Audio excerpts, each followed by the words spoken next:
Push P. Yeah, push P. Turn me up. Turn me up, P. Corners in the paddock, get my piece. Push P. Cop new hammers for my P. We don't want no. Hello to my beautiful kings and queens of the Cree crew. This is Cree, and thank you so much for clicking on this video. And as always and forever, I truly do appreciate you. All right, y'all. So here we are, episode 7 of the Messy Auntie series. Yeah, I know, y'all. I have not done, I ain't done a Messy Auntie in a minute. It's been some months since my last video. There's a lot that goes into these episodes. You know, when I try to tell these stories to y'all, I want to give y'all the most accurate, most reputable information. So I really try to go through everything with a fine-tooth comb before I actually try to put out these videos. You know, it's gonna be informative and it's gonna be messy, but I at least want it to be accurate, okay? So I know I got a lot of new people here, so you probably have no idea what it is that I'm talking about. So the Messy Auntie is a series that I created where we talk about individuals that we grew up admiring, listening to, watching them on movies, on TV, listening to them on the radio, listening to the albums. Now, anybody famous, of course, anybody that's in the public eye, men and women. I did one on Luther. I did like a little special one on Luther. So men ain't excluded from this equation. Let me just say that. We get into their accomplishments and, you know, how they came up, how they came into the business. But then we also, on that flip side, get into a whole lot of that messy, juicy gossip. That's what we like to get into the mess, right? So when you get a moment, definitely feel free to watch any of the past Messy Auntie videos where I definitely go into some of the meat and potatoes and the gravy of some of the greats. Now, the thing that you will notice that in these Messy Auntie videos, in the title, you will not know who it is that I'm talking about. So that's because I usually don't reveal that until you actually click on this video and watch it. Now, I may leave a clue in the title to maybe give you an idea so you can probably guess who it is before I tell you, but you won't actually know it until I reveal it in the video like we're gonna do right now. So, without further ado, the Messy Auntie that we are gonna talk about in today's video is none other than the OG funky diva herself. Give it up for Dawn Robinson. Let's go, y'all. Now, I know many of the people that is watching this video is going to be pretty familiar with who Dawn Robinson is, but just in case you are not, Dawn Robinson is a singer slash actress slash reality TV star. At one point, she is most widely known, probably best known for being 1/4 of the original lineup in the hit 90s R&B girl group En Vogue. And later, briefly became part of an R&B supergroup trio, Lucy Pearl, back in 2000. And her story is definitely full of everything.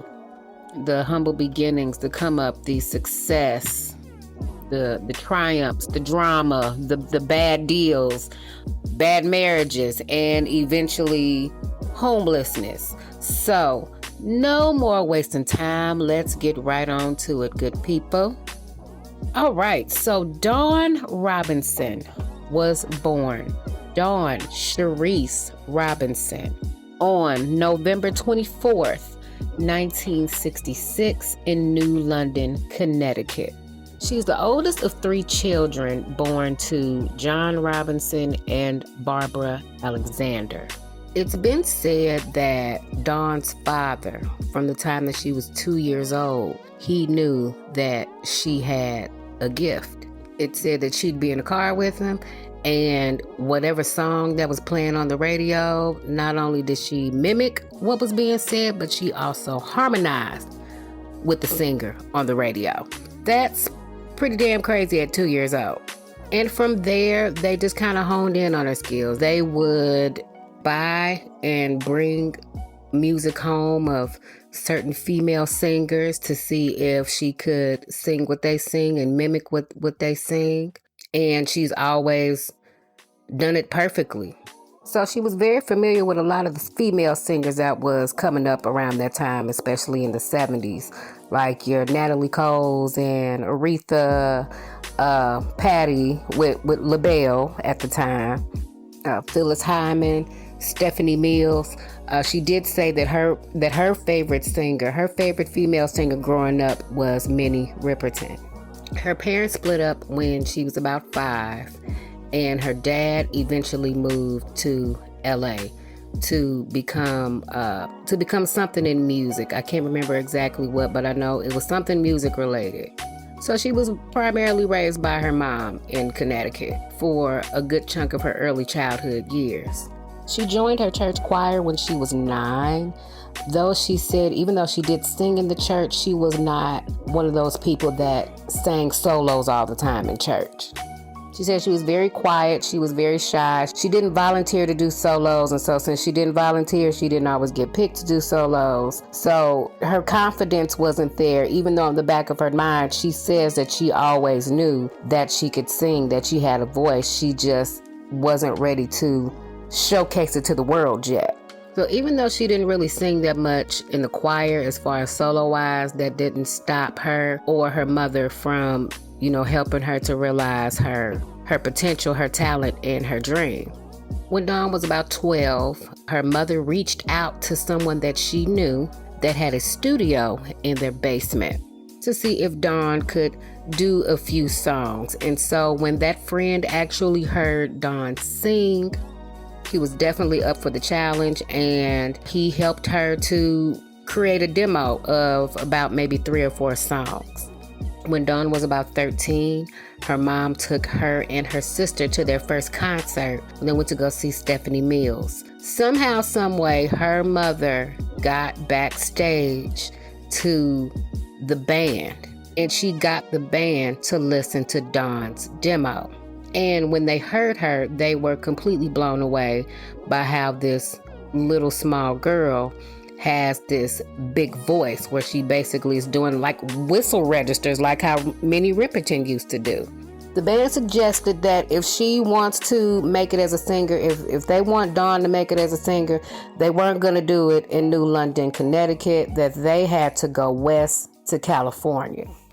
And that is exactly what happened. When Dawn was about 13 years old, she moved to California, moved to Oakland to see what they could do for her there as far as launching a music career. Now, they were going to initially move to LA where their dad is, but the mom decided against that because he said LA is a little too fast-paced and just not where she wanted to be at that point. So they settled in Oakland. Dawn got there first. She was there staying with a relative, with her mother and 2 younger siblings following thereafter. She talks about how when they first got there, they were all staying with this relative who was like in a 2-bedroom, 1-bath house, and it was like 8 people all kind of staying there, kind of crammed up together. But they weren't in that situation for very long. Maybe a few weeks after the mom got there, she was able to get her a job at a hospital, was able to find some decent housing, and to get everybody moved and settled in a very short period of time. I would say in a matter of about a few months, they were pretty much settled, which is impressive because I don't even think anybody can do that now, not at this point. So pretty much after they started getting settled in Oakland is when she went right to work. She sang in a couple of bands. She started doing quite a few gigs at nightclubs. And I mind you, she's underage. She's like 16, 17 at this time, going into nightclubs. And because she was so young, she couldn't go through the front entrance like everybody else. She had to like go through the back. She had to sneak in through the back, do her song, and then leave right back out because they weren't trying to lose their liquor license or nothing like that. Dawn attended Oakland High School when she first got there and later graduated from San Leandro High School in 1984. And after graduating, she attended the Institute of Cosmetology. She also at this time was working at a dental office with her mother as well. In 1989, when Dawn was about 22, she attended an all-day concert with a friend of hers, which I guess was more like a festival, I would say. It was at this festival where she was approached by a man and was asking her if she was a model. She thought the man was a little crazy, was somebody that was just trying to hit on her or try to scam her, and she was just like, "No, I'm not a model," and then walked off. Later on, after the concert was over, she was approached by that same man again. And once again, she was like, "Look, no, I'm not a model." And the man was like, "Okay, you're not a model, but can you sing? Do you sing?" Once he asked that, that's what got her attention. Then she perked her ears up and was like, "Okay, I'm listening. What's going on?" "Yeah, I sing. I can sing. What's up?" So the man told her that he had a couple of friends that were music producers that were interested in starting up a girl group and invited her to audition, but he wanted to hear her sing first. She couldn't really sing at the concert because it was too crowded and it was very noisy. And so she invited the man to come to her home, where she was still living at with her parents, to come in to hear her sing. And he did that and heard her sing and was like, "Yeah, you definitely need to audition." So a couple of weeks later, there was an audition that was held. The audition was held for 2 days. She came on the second day to audition. And it was at this audition where she would eventually meet 4 other women. Those women's names: Terry Ellis, Cindy Heron, Maxine Jones, and Maxine's roommate, Jordana. But hold on, let me tell you how shady Jordana was, though. Because Jordana was Maxine's roommate, but she didn't even tell Maxine about the audition. She just told Maxine she was going to an audition, but she didn't say what the audition was. It was actually a friend of Maxine's that called Maxine up and was like, "Hey, it's an audition going on today. Do you want to go?" And he came and picked her up and took her to the audition. So your own roommate didn't even believe in you and have faith in you to come. And so she tried to underhand you and go to that audition without you. Now that's foul. That's foul. So long story short, after about 3 different questionable auditions, she did make the cut, along with Cindy, Maxine, and Terry. Jordana, unfortunately, did not make the cut. Now, the producers that held these auditions were 2 friends by the name of Denzel Foster and Thomas McElroy of the songwriting and producing duo Foster and McElroy. And they had a production company called Too Tough Enough Entertainment. And that is who the ladies signed with, along with Atlantic Records. Now, the funny thing is that when these auditions first started, before they came up with their final 4, it was actually supposed to be 3 people in the group. Yes, Thomas and McElroy eventually was looking for only 3 girls because they wanted to have like a newer, more modernized version of the Supremes. But after hearing the 4 young ladies' voices blended together, they quickly changed their minds and said, "Okay, you know what? We're just going to make this a quartet instead of a trio."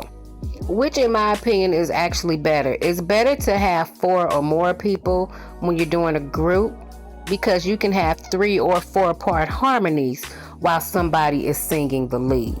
So to me, the more blended voices in the background, the better. Initially, they were going to name the group Vogue, but because there was already a band or a group that was out at that time with that name already, Then they decided to give the name a little bit of a flair. And from that, En Vogue was born. All of this was in 1989. A year later, in 1990, in April of 1990, they released their debut album, Born to Sing, which peaked at the number 21 spot on the Billboard Hot 200 and peaked at the number 3 spot in the Billboard Top R&B Albums chart. They had 4 singles to be released from the album. The first, which was Hold On. The second one was Lies. The third one is You Don't Have to Worry. All of those made it to the number 1 spot. And their fourth and final single, Don't Go, made it to the number 3 spot. All on the Billboard Top 100s chart. The overall reception of their first album was positive, and it eventually garnered a certification of 3 times platinum. Their second album, Funky Divas, was released March 24th of 1992. It debuted at number 8 on the Billboard Top 200, and then it reached the number 1 spot on the Billboard Top R&B Hip Hop Albums chart within the first week of sales. And this album garnered 5 singles. The first single, which was My Lovin', You're Never Gonna Get It, it became an instant hit, and it peaked at number 2 on the US Billboard Hot 100 and number 4 on the UK singles chart. The second single, Giving Him Something He Can Feel, I know everybody remember that video, that also became a top 10 hit. Their third single, which was pretty much, I believe, the song that kind of helped them to really cross over to the pop realm, was the song Free Your Mind. And that was another top 10 hit. And in the UK, it made it to the top 20. And Free Your Mind also won 3 MTV Video Music Awards for Best R&B, Best Dance Video, and Best Choreography. And the fourth single, Give It Up, Turn It Loose, made it to the top 40. And the fifth and final single, which was Love Don't Love You, it made it to 36 on the Billboard Top 100, and it made it to number 31 on the Hot R&B Hip Hop Songs chart as well. Overall, Funky Divas sold 5 million copies worldwide, and to this day remains their biggest selling album. Their third album, which was actually just an EP, it was their album Runaway Love, and it was released on September 21st of 1993. And that one only had 2 singles, Runaway Love, which was the title track, and probably their most known single on the album, which was What a Man, which was the collab that they did with Salt and Pepper in December of 1993. Runaway Love debuted at number 57 on the US Billboard 200 and 17 on the R&B Hip Hop Albums chart. It eventually peaked to number 49 on the Billboard 200 and 16 on the top R&B Hip Hop Albums chart. Now, even though 93 you didn't really see success with that EP with Runaway Love, but they were still very much booked and busy. They went on tour with Luther Vandross that year. They signed an endorsement deal with Converse. They had been making quite a few TV appearances. They were on A Different World. They were on In Living Color. And then they also appeared on the TV shows Rock and Hanging with Mr. Cooper, which for those 2, they actually did the theme songs. Don't know if y'all remember that. Well, I'm sure y'all do. But from 94 to 96 till around the fall of 96 is when there was pretty much of a gap when we didn't really see or hear from them. However, from 94 till around maybe mid to late 96, we really didn't see En Vogue out there as much. And I know a lot of that was due to the fact that both Cindy and Maxine, they both went on maternity leave because they both went and had children. And also this was the time that Terry released her debut album, Southern Gal, in 1996. I'm sorry, no, that was 95. So that was 95 going into 96. In October of 1996, they released what would be their biggest selling single to date, which was titled Don't Let Go, which was featured on the soundtrack of the hit 1996 movie Set It Off. And I will tell you, that is still one of my favorite En Vogue songs to this day. Following the massive success of Don't Let Go, En Vogue was set to go back into the studio to start recording for their third full-length album, which was initially supposed to be titled Friendship. However, before that album could get released, we get the breaking and shocking news that Dawn Robinson has abruptly left the group. Of course, the PR response that they gave to the general public is that Dawn left to pursue a solo career. She wanted to go solo and she wanted to leave the group to do that. But as we will come to find out later on in part 2 of this series, that shit wasn't true. And honey, it was a whole lot going on behind the scenes that none of us knew about. And I will get into all of that in part 2. So we're going to put a pin on it and wrap it up right here for part 1. And be sure to be here for part 2, where we going to get into all of the mess. Jackie, don't you start that messy shit. But anyway, if you have made it this far, please do not forget to like, comment, subscribe, and share.